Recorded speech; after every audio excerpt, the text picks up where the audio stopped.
11페이지에 가산세가 없는 내용을 볼 거예요.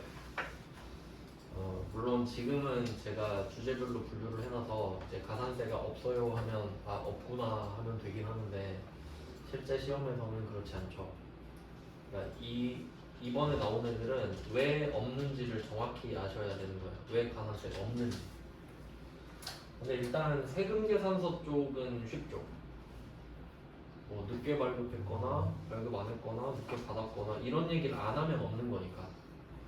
신고납부 가산세 쪽을 좀 봐야 되는데 일단 미리 한번 말씀을 드리고 시작을 할게요. 없는 거는 이거를 좀 신경 쓰시면 됩니다. 알고 있으면 더 잘 보이니까. 누락돈인데 매입세액만 있는 거예요. 아니면 매입세액이 더 커요.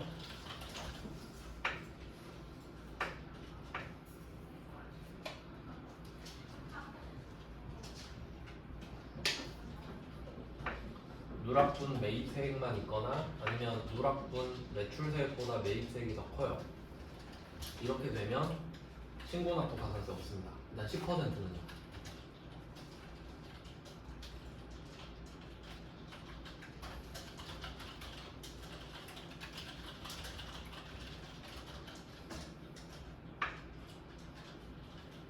그러니까 이게 용어가 아예 정해져 있어요. 그러니까 10%짜리를 말할 때는 신고납부 이게 좀 용어가 좀 그러네. 0%짜리는 이름이 따로 있거든요. 그 0%는 이름이 영세율 과세표준 신고 불성실 가산세라고 따로 이름이 있었죠. 그러니까 이게 0% 신고를 말을 하는 거고 제가 그 신고납부 불성실 하면 보통 10%를 말한다고 생각하시면 돼요. 일반적이니까. 그러면 왜 없는지는 제가 말씀을 드렸었는데 그러니까 매입세액밖에 없거나 매입세액이 더 크다고 하면 우리가 이걸 누락했었으니까 그 당시에 세액공제를 더 받았어야 됐거든요. 매입세액 누락하는 것만큼 누락 안 했으면 그때 받았을 거 아니에요. 근데 그거를 빠뜨렸잖아요. 그러니까 그때 세액공제를 받을 수 있는 거를 못 받아버렸죠. 그러니까 이미 난 손해를 봤다 이거지. 국세청 입장에서는 꿀이죠. 줘야 될 걸 안 줬으니까. 그러니까 그거에 대해서는 가산세를 안 때린다 이거죠. 이미 내가 손해를 봤으니까. 그러니까 기준은 국세청이 손해를 받냐 안 받냐예요. 그러니까 우리가 매입세액을 누락하면 국세청은 손해를 보지 않습니다. 절대. 그래서 안 때려요.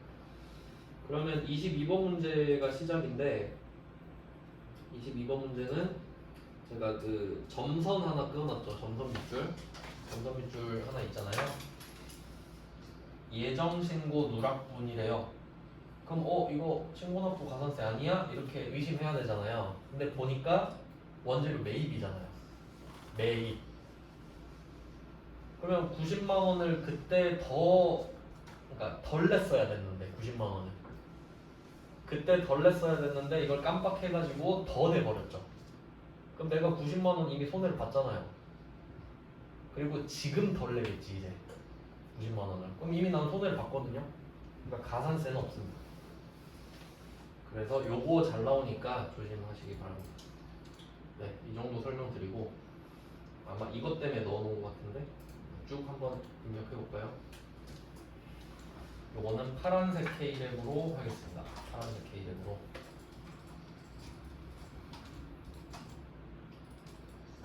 파란색 K랩에서 2기 확정입니다. 10월 12월로 들어갈게요. 10월 12월.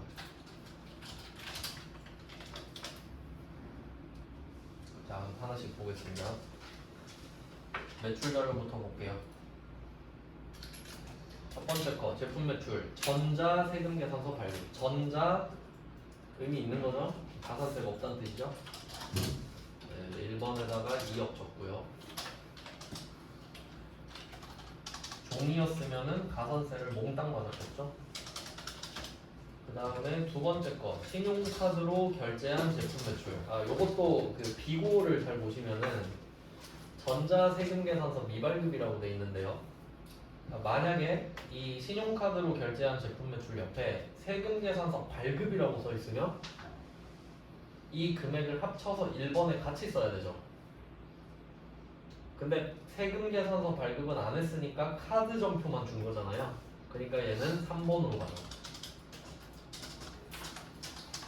3번에 6천만 원. 그다음 세 번째 거 내국 신용장 구매 확인서 이거 나오면 영세율 세금 계산서가 나옵니다. 여기도 전자 표시하셔야 되죠. 여기도 전자로 발급을 해서 가산세 없는 거예요. 영세율도 종이 발급하면 가산세 맞는 겁니다. 네, 무사히 통과했죠. 5번에다가 5천만 원. 그 다음에 직수출 갑니다. 1억 2천인데 요거는 영세율 대상인 건 당연하고요. 세금 계산서 발급 안 하는 것도 당연하죠. 6번에 그냥 쓰시면 됩니다. 1억 2천. 네, 뭐 정기 신고니까 가산세는 딱히 없고요. 그 다음에 다섯 번째 보면은 대손 확정. 그럼 2,200만 원짜리 채권을 못 받게 됐는데 세액공제 요건을 충족했답니다. 네, 이 세액공제 요건을 충족했다는 게 그 부도 확인일로부터 6개월이 됐다거나 특정 법에 의해서 소멸시효가 완성이 됐다거나 법원 판결 나왔다거나 그런 거 있었죠. 네, 그랬다는 거예요. 그러니까 200만 원을 덜 낼 수 있죠, 우리는. 저 2,200 못 받았으니까 200은 빼주세요 라고 하면 되니까 8번에다가 마이너스 200. 그럼 이걸 추후에 2,200만 원을 회수하면 플러스 200이죠, 다시.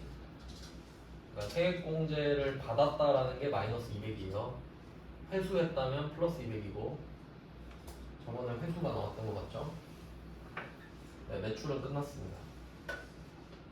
이제 매입 갈게요. 그럼 여기서 느낌이 와야죠. 일단 매출 자료 쪽에 누락분이 없잖아요. 그럼 신고납부 가산세는 없구나. 결론을 내야지 이미. 아, 이건 신고납부 가산세 없는 문제네 라고 확정을 내려야 됩니다. 여기서. 그러니까 언제 확신이 드는지도 알아야 되잖아요. 안 그러면 계속 불안하단 말이에요. 자, 그럼 이제 매입 자료로 갈게요. 자, 원재료 매입인데 세금 계산서 받았어요. 여기서 전자는 안 중요하죠. 여기서 전자는 X고 뭐 종이로 받아도 상관없습니다. 원재료는 감가상각 안 하니까 일반 매입 10번에다가 1억 5천 1,500 써주고요. 그 다음에 두 번째 거 법인카드로 구입한 원재료. 요거는 또 세금 계산서 미수치가 중요한 거죠. 그러니까 만약에 세금 계산서 수취라고 써 있으면 얘도 마찬가지로 10번에다가 합쳐서 적어야 된다. 1억 5,800으로. 네, 아니니까 따로 적죠. 14번 가서 41번으로. 14번, 41번 여기다가 800이죠. 800에 80.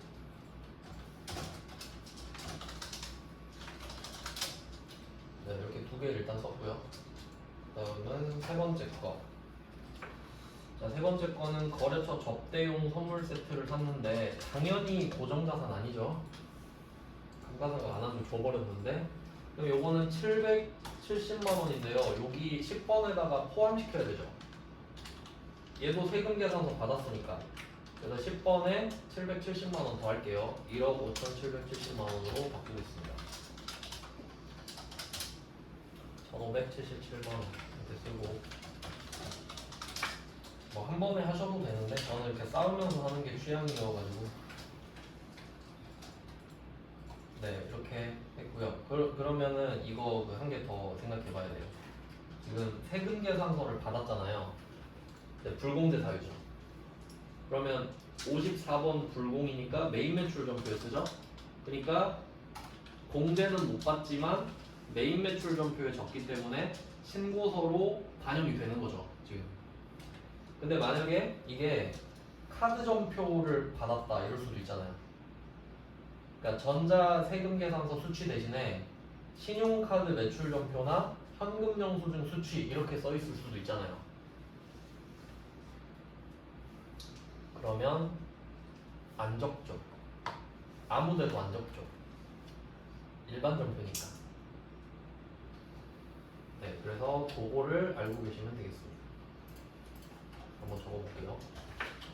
세금 계산서 수취 불공제 사유 하면 54번 불공이잖아요. 메인 매출 점표죠? 메인 매출 점표는 부가가치세 신고서에 반영되잖아요. 부가가치세 신고서에 반영이 되죠. 그러니까 10번에도 10번에도 들어가고 밑에 16번에도 들어가고 이거 아니에요? 10번에도 들어가고 16번에도 들어가고 메인 매출 점표 소속이니까. 근데 세금 계산서 외 영수증이죠. 영수증 세금 계산서 외 수취 불공제 사유다 하면 얘는 일반 점표죠. 카드 점표를 받았다, 현금 영수증을 받았다, 아니면 간이 영수증을 받았다. 그럼 요거는 일반 점표죠. 그러니까 분계는 똑같은데, 그러니까 이렇게 되겠죠. 이것도 분계로 보여드릴게요. 아마 800톤 접대비라고 치고 800톤 접대비에서 770만원 플러스 77만원 이렇게 되는 거 아시죠? 뭐 보통 현금으로 많이 하니까 이런 거. 그러면 이렇게 했다고 네, 금액은 감산이 안 돼서 847만원. 자, 요렇게 회계 처리했을 거 아니에요. 근데 이게 세금 계산서를 받았으면 메인 매출 점표에 불공으로 쓰는 거고, 그게 아니면 일반 점표죠. 그러니까 분계는 똑같아요. 근데 세금 계산서를 받으면 메인 매출 점표, 아니면 일반 점표죠. 그것만 차이가 나요. 아시겠죠? 근데 어쨌든 일반 점표는 신고서에 반영이 안 되잖아요. 그러니까 만약에 이 접대한 내용이 신용카드 매출 점표나 현금 영수증을 받았다라고 하는 거면 여기엔 흔적이 남으면 안 된다는 소리죠. 그러니까 안 적는 게 답이라고. 여기에 아무것도 안 한다. 근데 지금은 세금 계산서를 받긴 받았으니까. 네, 그러면 네, 이렇게 써주고요. 그 다음에 16번에도 써야 되죠. 공제받지 못할 레이트. 이 770은 받긴 했지만 결국 공제는 못 받잖아요. 그래서 16번에 50번으로 또 가서 똑같이 770에 77만원을 써주죠. 그러니까 불공을 찍으면 저절로 두 칸에 같이 들어간다고 말씀드렸습니다. 불공 찍으면 두 칸 같이.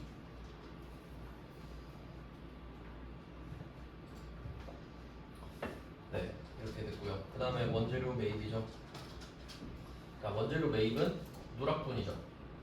누락분은 오른쪽 화면인 거 아시죠? 그러니까 이게 3분할이라고 했을 때 그 화면이 3개 있다 했잖아요. 첫 번째 화면입니다. 첫 번째 화면. 위쪽이죠. 요거 위쪽 클릭하면 누락분이 뜨잖아요. 여기서 예정신고 누락분 매입에 세금 계산서 38번 여기다가 900만원을 써주세요. 900만원, 90만원.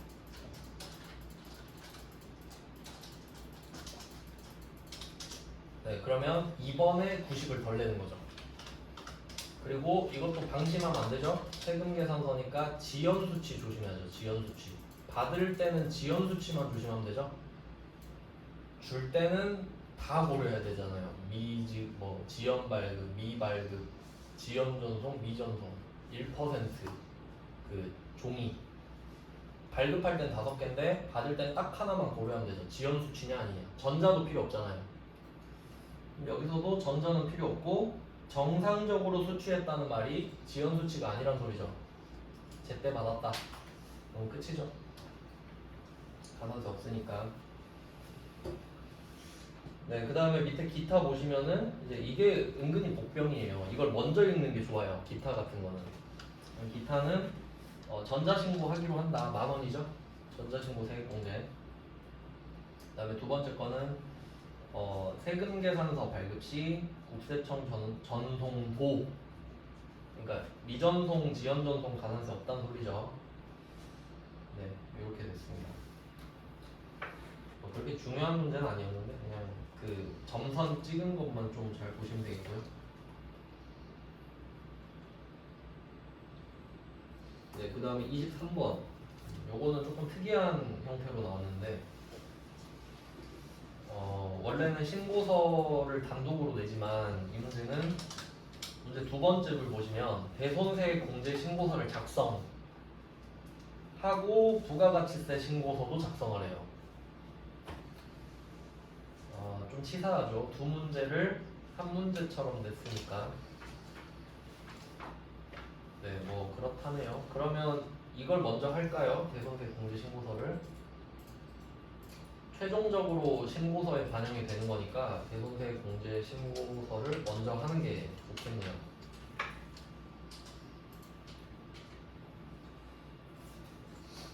네, 기간은 10월부터 12월입니다. 10월부터 12월.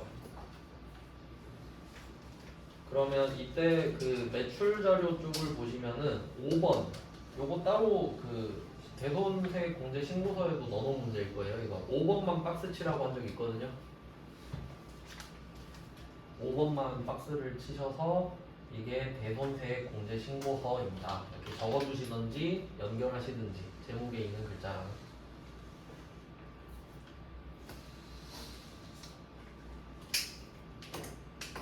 네, 일단 확인했으니까 5번만 보겠습니다. 자, 아래의 대손 확정은 5년 이내다. 그럼 10년까지 봐주니까 당연히 기간은 상관이 없고요. 제일 먼저 봐야 되는 거 기억나세요? 까먹을 때 됐으니까 한번 상기를 해봅시다. 대손세 공제 신고서 첫 번째 제일 중요했던 거 기간 10년. 근데 10년 넘게 내기가 힘들겠죠. 좀 오바잖아요. 13년 전에 했다 이러진 않겠죠. 기간 10년은 그냥 형식적으로 보시면 되고, 두 번째는 저당권. 저당권 설정이 안 돼 있어야 되죠. 그러니까 저당권 설정이 이거 메모 잘해야 돼요. 나중에 메모 해놨는데 이게 무슨 뜻인지 모르는 경우가 많아요. 제가 좀 그래가지고 저는 이렇게 적을 거예요. 저당권 설정이 안 돼 있어야 대손세 공제 신고서에 적는다, 기록한다, 기입한다 이렇게.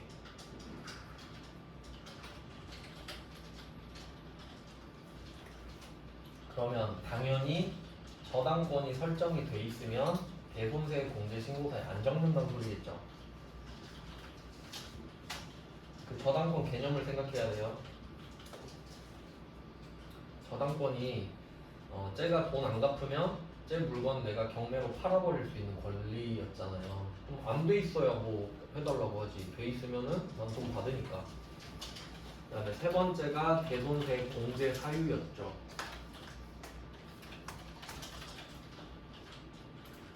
뭐 요거는 그 그냥 뭐 부도 확인한 지 6개월 됐냐, 소멸시효 완성됐냐, 사망했냐 이런 거 있었죠. 기억 안 나시면 다시 보셔야 되고요. 지금 간단하게만 볼게요. 그러면 두 가지 상황이 지금 있는데, 일단 둘 다 10년은 안 됐고 둘 다 저당권 설정이 됐다는 말이 없고요. 그럼 이제 사유를 보면 돼요. 첫 번째 거는 소멸시효가 완성됐죠. 10월 5일에. 그럼 지금이 2기 확정이니까 그 실제로 기간은 7월부터 12월까지 사유가 발생하는 것부터 되죠. 뭐 당연히 되겠죠. 이거는 된다.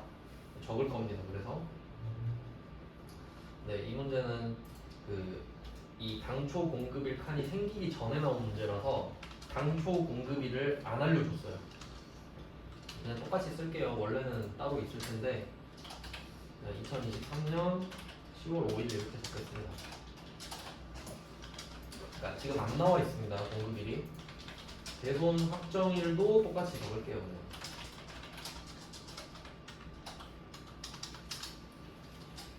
대손 금액은 부가세를 합쳐서 써주셔야 됩니다. 4,400으로.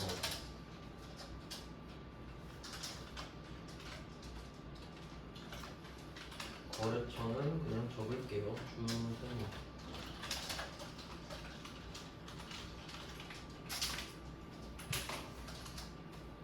대손 사유는 소멸시효 완성 6번이고요. 두 번째 거는 회계에 대한 받으러움, 부도 발생함. 2월 6일에 부도가 발생했습니다. 그럼 이거 6개월 하루 기억나세요? 6개월 하루? 6개월 하루 더하면 8월 7일이죠. 8월 7일이면 지금 2기 맞죠? 그래서 여기는 8월 7일이라고 적으셔야 돼요. 2월 6일 적으면 안 돼요. 부도 발생하고 6개월이 지나야 대손이 확정이 되는 거죠. 그래서 얘도 당초 공급일이 없으니까 그냥 똑같이 쓰겠습니다. 8월 7일이라고 적을게요. 대손 금액은 5,500. 얘는 주 회계.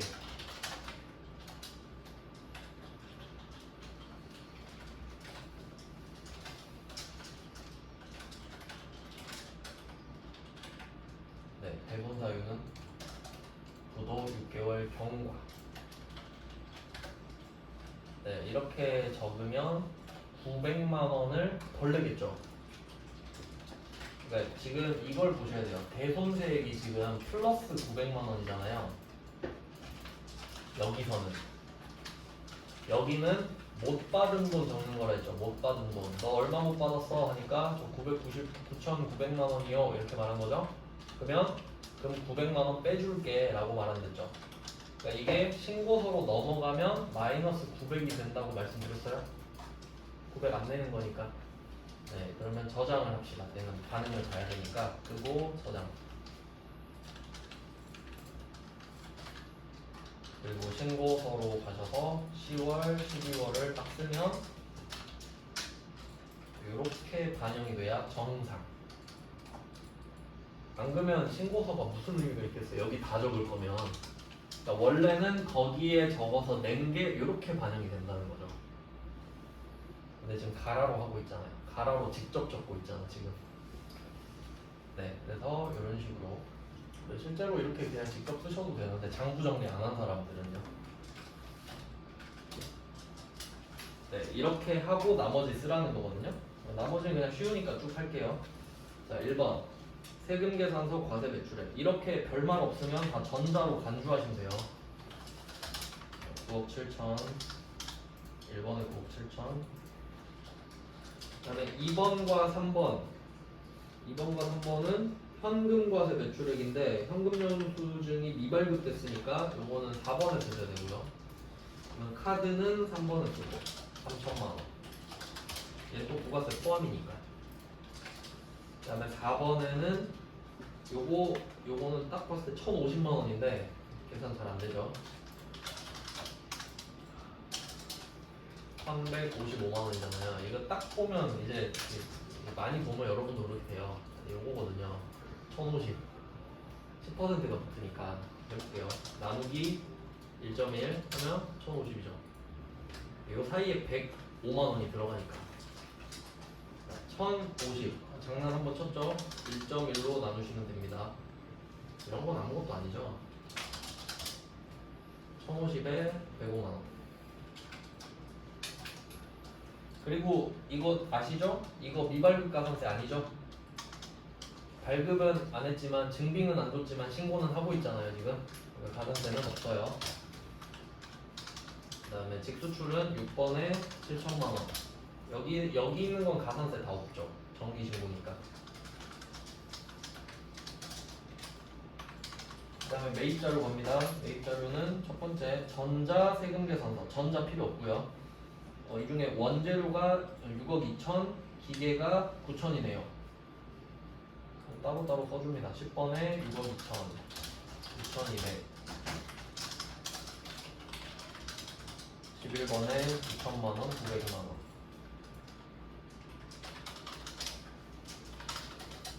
뭐 별일 없죠 얘는. 뭐 불공제 사유도 없고요.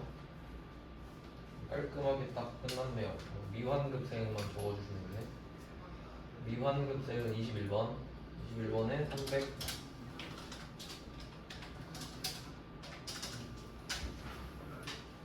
그 다음에 기타 보시면은 우리는 현금영수증 의무 발행 업종이 아니다라고 돼 있는데 요거는 그 위에 매출 자료에 3번을 타겟팅한 겁니다. 그러니까 왜 너 현금 받았는데 현금영수증 발급 안 했어? 이런 책임을 묻는 업종은 아니다라는 거죠. 그러니까 그냥 달라고 많이 안 줬는데요? 이것도 가능하단 소리예요. 근데 신고했잖아요, 어차피. 그래서 그냥 상관없다 보시면 됩니다. 네, 뭐 이런 그냥 좀 소소한 주제들이 있었고요. 그러면 그 22번 문제는 누락분인데 매입세액밖에 없어서 가산세가 없는 상태였고, 그 다음에 23번은 그 대손세액 공제 신고서를 꼽사료로 끼워 팔기 하는 문제였죠. 그러니까 이런 특이한 문제를 일단 앞에 넣어놨어요. 그 다음에 24번 원래 얘를 1등으로 넣을까 했었는데 아무래도 빈도수가 많진 않을 것 같아서 좀 뺐습니다. 24번은 좀 특이한 문제인데요. 한번 해보죠. 24번도 10월, 12월인데 요거는 이제 또 계속 하려면 해야 될 게 있습니다. 대손세액 공제 신고서로 가셔서 자료를 지워줄게요. 10월, 12월 가지고 이거 좀 지워야 앞으로는 안 뜨겠죠? F5번으로 다 삭제할게요. 아까 적은 거 지운 거예요. 대손세액 공제 신고서 가서 10월, 12월 가서 F5번으로 다 날려주세요. 그리고 끄고 저장. 그리고 신고서 10월, 12월 이렇게 해야 깔끔하죠. 아무것도 없습니다. 자, 그러면 쭉 볼게요. 첫 번째, 세금계산서 발급 과세 매출액인데, 자, 뒤에 보시면 간주공급분 제외라고 써있죠. 간주공급분이 제외래요. 근데 생각해보면 간주공급은 원래 세금계산서 발급 안 하죠. 그냥 뭐 그런 것도 하고 그냥 쓸게요. 5억 1번에 5억 씁니다.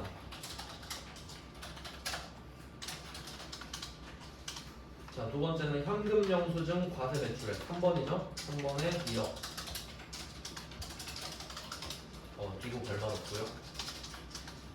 그 다음에 이 실선 그어놓은 거 이제 이건 가산세랑 상관없는데 어차피 가산세 없다고 적어놨기 때문에 다른 용도로 쓴 겁니다. 중요하다는 뜻이에요. 자, 간주공급이 부활했습니다. 자, 간주공급은 두 개로 나누거든요. 첫 번째가 판매 목적, 타, 사업장, 반출. 여기 예외거든요. 간주공급을 두 개로 나누는 거예요. 첫 번째가 판매 목적, 타, 사업장, 반출이냐. 얘는 특징 두 개 있었거든요. 특징. 세금계산서 발급 의무가 이쪽.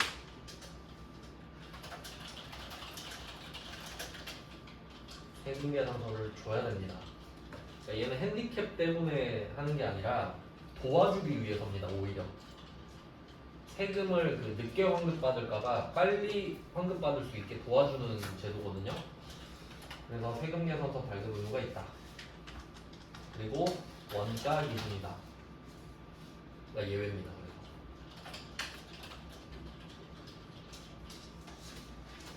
그럼 두 번째는 판매 목적, 사사업장 반출 외에 간주공급 이렇게 나눠줘요. 그러니까 얘가 원칙인 거거든요.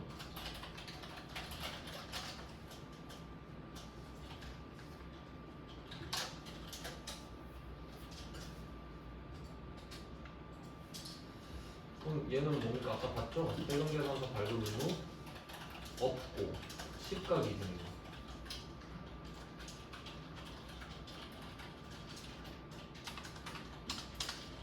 요걸 아는지 물어보고 싶은 겁니다.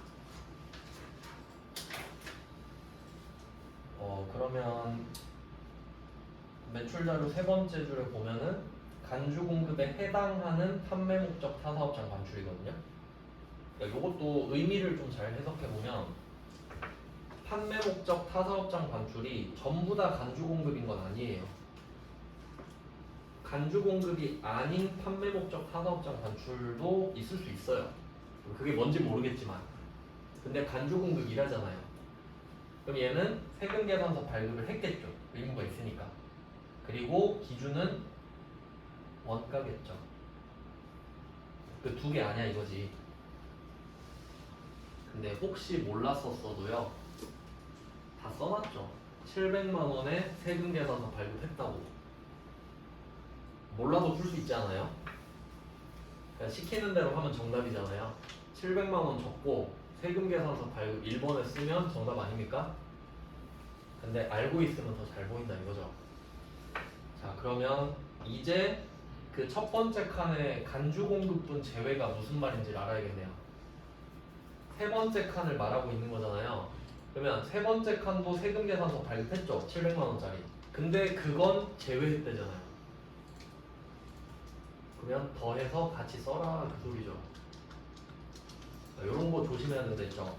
그러니까 간주 공급분 제외라고 써 있으니까 제외돼 있는데 더해서 같이 써야 되죠. 700만 원도 세금 계산서 발급한 거잖아요. 근데 만약에 간주 공급분 포함돼 있으면 5억이지 그냥. 5억 안에 700만 원이 들어있단 소리니까. 그러니까 요런 거를 조심해야 됩니다. 왜냐면 시험장 가면은 정신이 없어가지고 이게 막 그 집중이 잘 안 된단 말이에요. 그러니까 연습을 좀 많이 해놓으셔야 됩니다. 이거 계속 보면서 생각하는 연습. 이건 외울 수가 없는 겁니다. 그래서 5억 700으로 바꿔주세요. 5억 700만 원으로.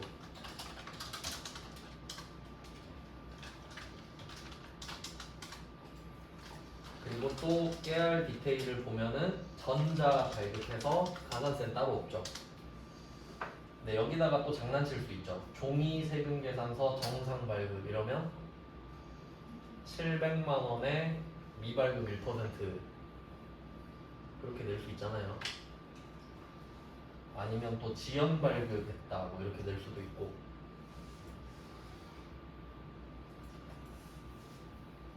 네, 뭐 그렇게 되겠죠. 자, 그래서 뭐 판매 목적 타사업장 반출 이야기를 했는데 여기 디테일이 또 있습니다. 자, 범위를 좀 확장해 볼게요. 그 제가 문제 네 번째 줄도 줄 그어놨죠. 당사는 사업자 단위 사업자, 총괄납부 사업자가 아니다. 이게 또 뭔 말인지를 알아야 되죠. 그러니까 제가 처음에 설명해 놓은 거 있거든요. 그 기억 안 나면 영상 찾아보셔야 돼요. 이게 그 부가가치세 신고납부에 관련된 이야기를 썼거든요. 부가가치세 신고납부 이야기. 왜냐면 지금 부가가치세 신고서 이야기를 하니까. 그럼 이게 원칙과 예외가 있었거든요. 부가가치세 신고납부의 원칙은 사업장별 기억이 나나 봐봐요. 우리가 사업장 2개 있다고 합시다.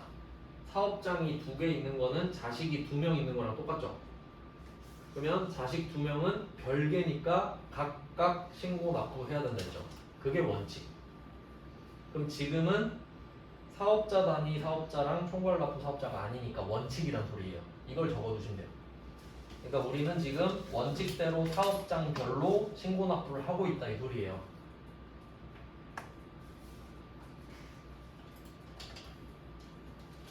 그러니까 예외가 이 2개가 되겠죠. 사업자 단위 과세.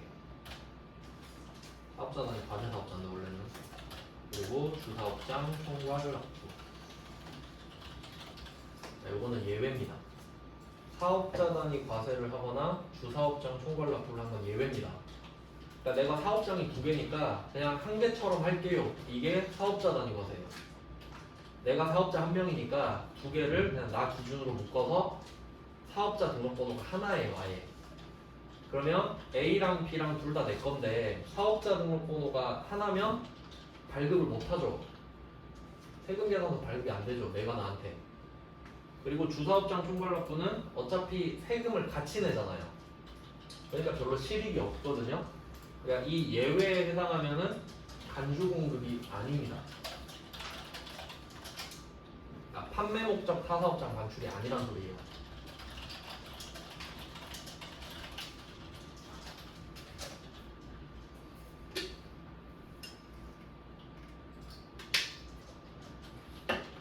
그러니까 내가 만약에 따로 이 둘 중에 하나를 신청해서 하고 있어요. 그러면 사업장끼리 엄청 그 사이가 좋은 거거든요. 그러면 옮기면 그냥 옮겼다고 해 이런 느낌이란 말이죠.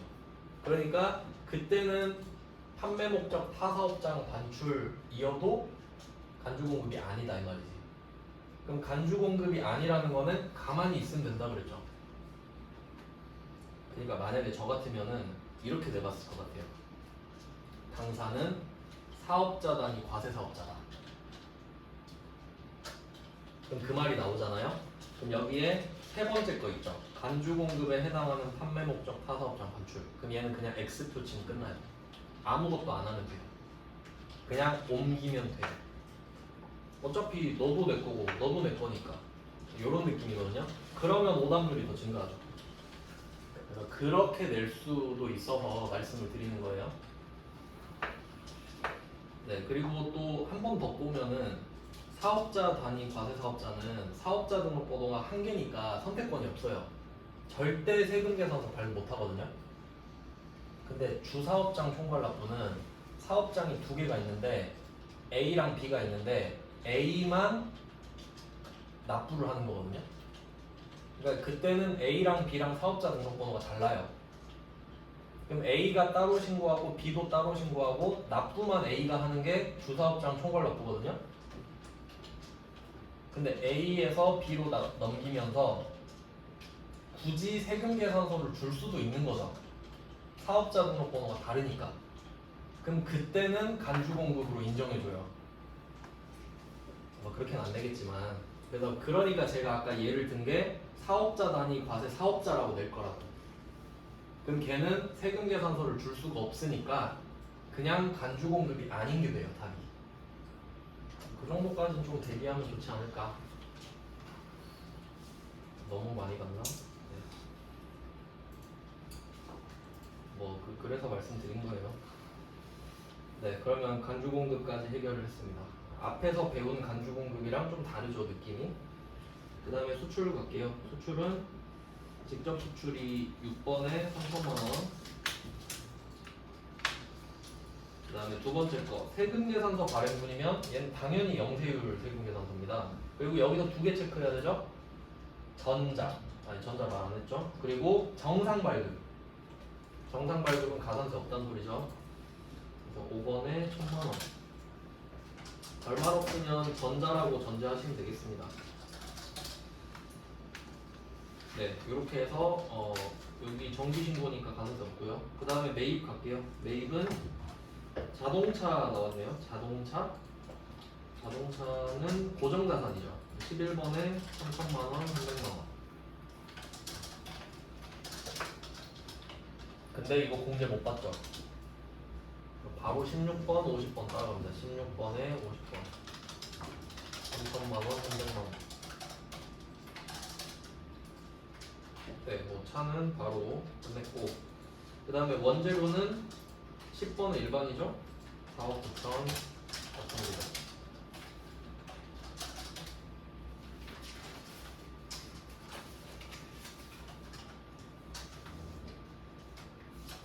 네, 그리고 마지막 거. 또 밑줄 그어놨죠? 자, 영업사원의 영업활동의 지원을 위해 국내 항공료를 법인카드로 결제한 금액 있는데 이게 디테일이 아주 굉장합니다. 항공 기억나시나요? 여객 서비스업이라고 제가 훔쳤는데 여객 서비스업은 세금 계산서 발급을 못합니다. 그러니까 뭐 원래는 영수증 발급 의무 사업자 뭐 이렇게 말을 하는데 그게 곧 세금 계산서 발급을 못한다는 소리거든요. 그래서 제 나름대로 세금 계산서 발급 불가 업종이라는 이름을 붙였어요. 느낌을 좀 빡 주기 위해서. 영수증 발급 사업자 하면 느낌이 잘 안 나거든요. 그러면 이 말은 우리가 비행기를 타면서 세금 계산서 주세요 하면 안 준다는 소리죠. 하지만 카드 결제는 할 수 있죠. 그럼 카드 결제를 해서 영수증 받았잖아요. 지금 카드 전표. 그건 세액공제 못 받죠. 그게 포인트죠. 세액공제 못 받아요. 그리고 한 가지 더 알려드리면은 지금 이게 국내 항공료잖아요. 그러니까 이게 국내에서 국내로 간다는 소리죠. 국내선. 이건 과세거든요. 근데 만약에 우리가 해외로 가거나 국내에서 해외로 가거나 해외에서 국내로 올 수 있죠. 그리고 해외에서 해외로 갈 수도 있죠. 그러니까 출발지랑 도착지 중에 하나라도 해외가 껴있잖아요. 그럼 영세가 돼요. 영세가 돼요. 근데 그건 안 되겠죠. 그러니까 지금 불공내고 싶었던 거 아니에요. 그러니까 이게 두 단계로 가야 되거든요. 그러니까 비행기를 탔다 해서 첫 번째가 뭐냐 하면은 국내선이다. 그럼 과세가 딱 떴죠. 그럼 우리가 이거 타면서 부가세 낼 거 아니에요? 근데 그 부가세는 못 돌려받지. 세금 계산서 발급 불가피니까. 그러니까 얘가 2번이 되는 거고. 비행기를 탔다. 그럼 뭐 국내선이야? 뭐 이런 걸 물어보는데 국내선이래. 그럼 과세네. 근데 얘는 세금 계산서 못 주잖아. 그럼 부가세는 냈지만 못 돌려받겠네. 이렇게 가야죠. 네, 이렇게 돼요. 그러면 이게 카드 점표를 받은 거잖아요. 카드 점표. 카드 점표는 세금 계산서 아니죠. 그리고 어떻게 보면 이거 불공제 사유죠. 그러니까 얘는 아무것도 안 적지. 일반 점표에 적잖아요. 일반 점표에다가 뭐 여비교통비 550 쓰고 끝나겠죠. 그러니까 아무것도 안 해요 얘는. 그러니까 일반 점표엔 적는데 신고서로 반영이 안 되니까 지금은 신고서 베이스죠. 그러니까 신고서 기준으로는 아무것도 안 쓰지. 네, 뭐 이 정도 보면 될 것 같고. 그리고 그 나머지 문제들도 밑줄을 그어놓은 것들이 포인트거든요. 그거는 이제 따로 보시면 될 것 같고, 신고서는 이 정도로 마무리를 하고 이제 내일부터는 소득세를 할 겁니다. 네, 오늘은 여기까지 할게요. 고생하셨습니다. 네, 수고하셨습니다.